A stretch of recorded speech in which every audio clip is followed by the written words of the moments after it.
जैसे तोतली आवाज में बोलता हुआ कोई बेटा बेटी जब मां की गोद में आता है तो उसको हाथ में लेके मां अपने सीने से चिपकाती है। उस समय मां को जो सुख मिलता है उसको कहते हैं मन का सुख। अगर दो मित्र कई दिनों के बाद मिले तो एक दूसरे को देख के गदगद हो जाते और गले लग जाते हैं, इसको कहते हैं मन का सुख। अगर कोई कभी कुछ पंक्तियां लिखे और वो सुनाए और सामने से आवाज आए वाह, तो कभी गदगद हो जाते हैं, इसको कहते हैं मन का सुख। कोई अर्थशास्त्री चिंतन करे और ठीक ढंग से किसी समस्या का सॉल्यूशन निकाल के दुनिया को बताए और लोग कहे कि अर्थशास्त्री है, तो उसको कहते, उसको जो आनंद मिलता है उसको कहते हैं मन का। एक नहीं, कई क्षेत्रों में हो सकता है। मैं घटना सुनाता हूं आपको। मैं अर्थशास्त्री नहीं हूं और मैं इस क्षेत्र में विशेषज्ञता भी नहीं रखता, लेकिन जब मध्य प्रदेश एक था, मैं बीजेपी की यूथ विंग में काम करता था, युवा मोर्चे में।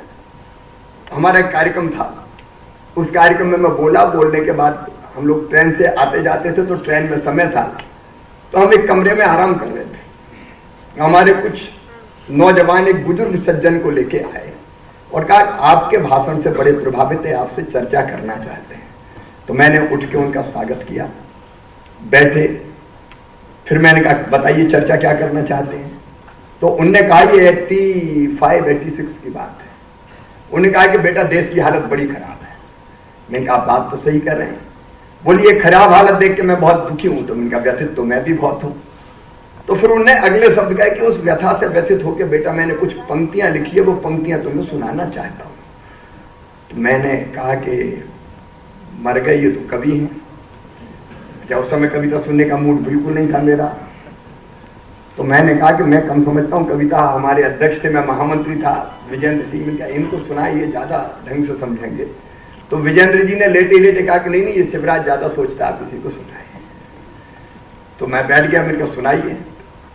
उन्हें पंक्तियां सुनाना शुरू किया। तो जब कोई कवि पंक्ति सुनाए तो कम समझ में आए चाहे ना आए, आपको कहना पड़ता है सम्मान रखने के लिए कि क्या वाह वाह क्या शब्द है, क्या भाव है। तो हम भी कह रहे थे वाह क्या शब्द है, क्या भाव है। अब ये कहते कहते मेरे हाथ में पानी का गिलास आ गया, बगल में रखा, तो मैं एक एक घूंट करके पानी पी रहा था। कविता लंबी हो गई, वो खत्म नहीं हो रही थी। तो मैंने एक घूंट पानी पिया और मेरी नजर मिली मेरे मित्र से। वो मुझे फंसा हुआ जान के मुस्कुरा रहे थे। उनको मुस्कुराते हुए देख के मुझे हंसी आ गई और मेरे मुंह का पूरा पानी कविवर के मुंह पे चला गया। अब मुझे भी ठसका लग गया, आंख में पानी, नाक में पानी, जैसे तैसे सामान हुआ। फिर मैंने सोचा कि अब ये क्या कहेंगे, कहेंगे कि इसमें तो कोई सामान्य शिष्टाचार भी नहीं है, मैं करूं क्या, कुछ समझ में नहीं आया। तो दोनों घुटना टेक के उनके सामने बैठ गया और दोनों हाथ जोड़ के मैंने कहा कि मुझे माफ कीजिए, मुझसे बड़ी गलती हो गई। उन्होंने कहा बेटा कोई बात नहीं, तुम तो अगली पंक्तियां सुनो।